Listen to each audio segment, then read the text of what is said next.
Okay, welcome back.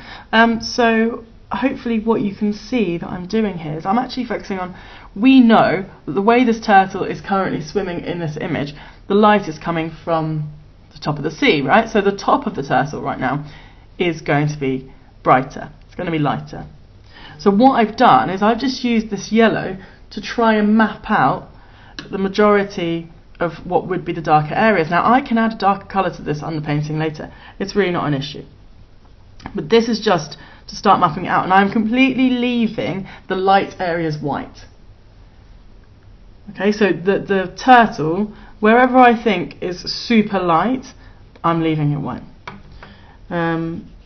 So this bit's a bit trickier because this fin actually looks like it's closer to the surface, but that's fine. So some sort of middle tone like this works quite well. Now, let's say these are our middle tones. I'm now going to choose a slightly darker colour. Maybe this is where I'll start coming in with my brown. This doesn't need to be accurate, as in the same colours as the turtle. We're just getting tones in here for now. Imagine you're creating a sort of the equivalent of what, like a black and white image.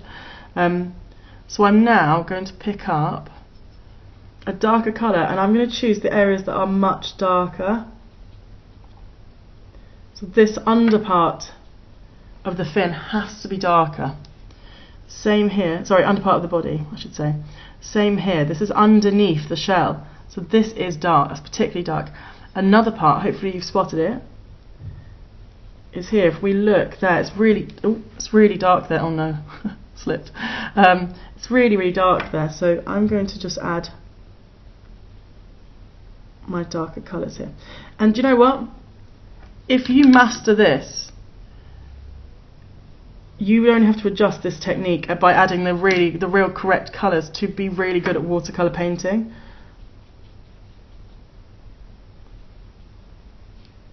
And again, you're going to go over this, so it really doesn't have to be perfect.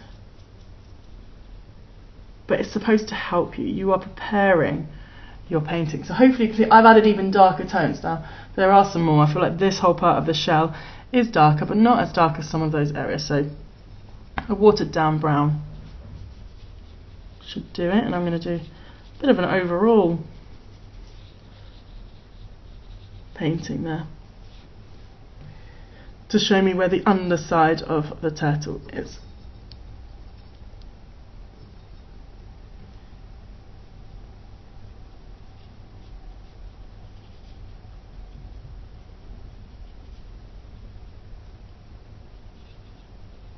Okay, so hopefully that's making a bit more sense. So this is what we're looking for today. Nothing too complicated. You are just shading in the turtle or the lobster or the crab with the colours you think represent the dark and light areas as well as you need them to.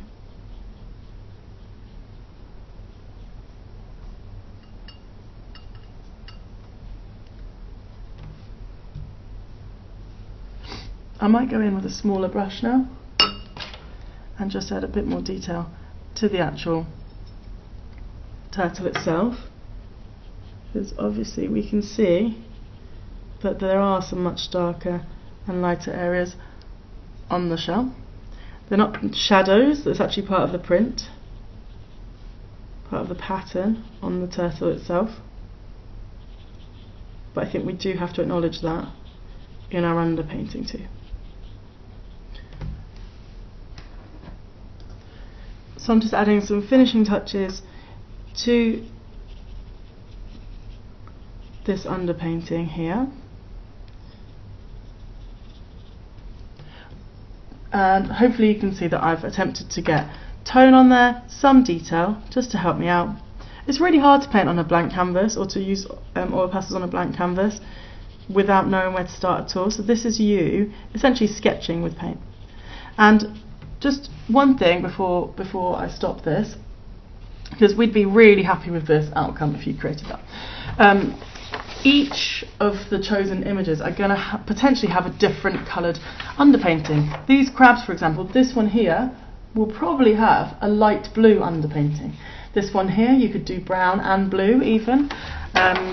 Here, you could work on brown really for each of these. And I reckon, yeah, the turtles, you're looking at yellowy brown. This one here, I mean, blue and brown maybe. But I'm going to leave that totally to you. Just make sure you water it down enough to get an outcome such as this. Good luck.